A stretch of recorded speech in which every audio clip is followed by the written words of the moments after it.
at what time between 4 to 5 o'clock the clock hands are exactly opposite to the each other.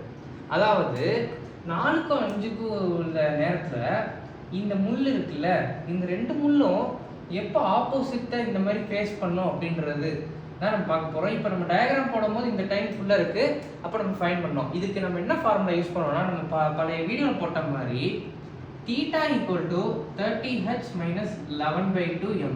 இங்கே நம்ம m find பண்ணிட்டா போதும், நம்ம answer வந்துடும். ஏன்னா h வந்துட்டு அது 4 to 5னால 4 o'clock தான். 4 போட்டு ஒரு மினிட்ஸில் இருக்காது, என்ன டைம் தானே கேட்டிருக்காங்க.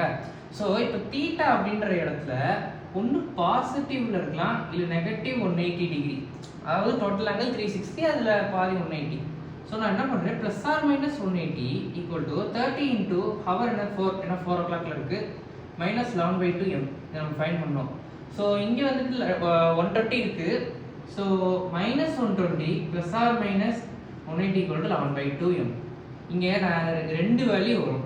ஒன்று வந்துட்டு 60 ஆர் மைனஸ் 210 வரும், நம்ம சைன் நெக்லெக்ட் பண்ணிக்கலாம். ஓகேவா? ஸோ இப்போ ஓகே 300 வருது. ஓகே, இப்போ நான் இதை மூவ் பண்ணும்போது மினிட்டோட வேல்யூ மேக்னிடியூட் மட்டும் எடுத்துக்கிறேன். என்ன வரும்னா, ஒன்று வந்துட்டு 120/11 வரும், ஆர் 600/11 வரும். இப்போ நீ இதை டிவைட் பண்ணி பார்க்கும்போது ஒரு வேல்யூ அப்ராக்சிமேட்டாக இந்த வேல்யூ பார்த்தீங்கன்னா 10.9 மினிட்ஸ்னு வரும். பட் 10.9ன்றது இந்த சைட்லேருந்து, ஸோ இந்த சைட்லேருந்து. பட் நம்ம இன்னொரு வேல்யூ ஃபைண்ட் பண்ணால் 50.1 வரும்.